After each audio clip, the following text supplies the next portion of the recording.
चल रहा है, घरों में आग लगाई जा रही है, मार काट हो रही है आपस में, महिलाओं के साथ भयावह अत्याचार हो रहा है, बच्चों के सर पर छत नहीं रहे और हमारे प्रधानमंत्री जी ने 77 दिन के लिए कोई बयान ही नहीं दिया इस पे।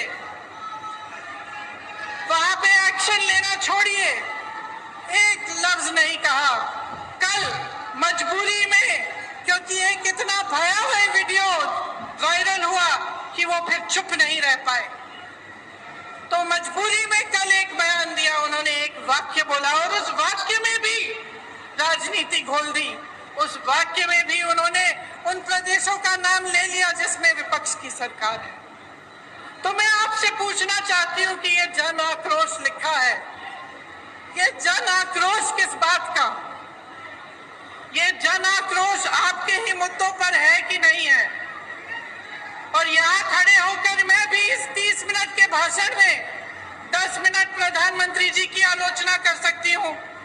10 मिनट के लिए मैं ये कह सकती हूँ कि कितनी घोषणाएं, नकली घोषणाएं की, कितने घोटाले किए, कितने नाटक करते हैं शिवराज जी। और मैं 10 मिनट के लिए सिंधिया जी के बारे में भी बोल सकती हूँ कि किस तरह से अचानक उनकी विचारधारा ही पलट गई।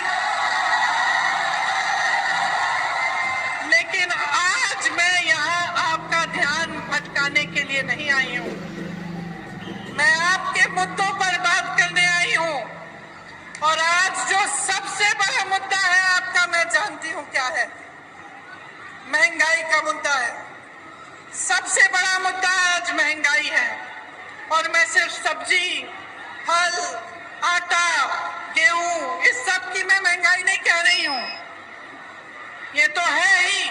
जब टमाटर 150 रुपए में आप खरीद नहीं सकते तो ये तो है ही। लेकिन इस महंगाई से किस तरह आपकी कमर तोड़ी जा रही है उसकी बात कर रही हूँ। मैं वो बात कर रही हूँ कि जब घर में इतनी बारिश हो रही है, आजकल छत से कुछ पानी गिर रहा है, आपको मरम्मत करवानी है, वो मरम्मत महंगी हो गई है। आपको किसी के घर जाना है, कुछ ले जाना है उनके लिए, वो खरीदना मुश्किल हो गया है। आपके बच्चों की फीस भरना मुश्किल हो गया है। इतनी बारिश में जो बच्चे स्कूल पाठशाला तक जा रहे हैं उनके लिए छाता खरीदना मुश्किल हो गया है। आपके पूरे जीवन पर एक बहुत बड़ा बोझ बन गई है ये महंगाई।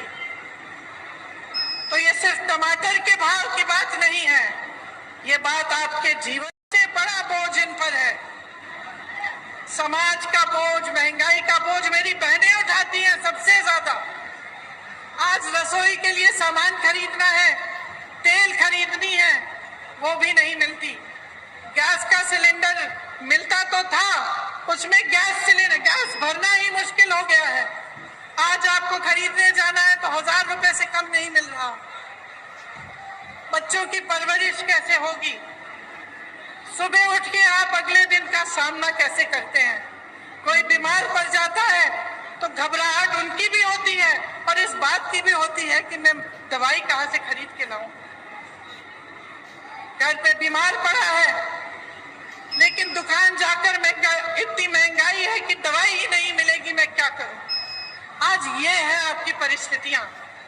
तो इस बीच मुझे उचित नहीं लगता कि यहाँ आकर मैं फिजूल की बातें करूं, मैं दूसरों की बार बार आलोचना करती रहूं। मुझे ये उचित लगता है कि हर चुनाव में, हर प्रदेश में, हर गांव में, हर मोहल्ले में जब कोई नेता जाता है तो उसे जनता के मुद्दों पर बात करना पड़ेगा।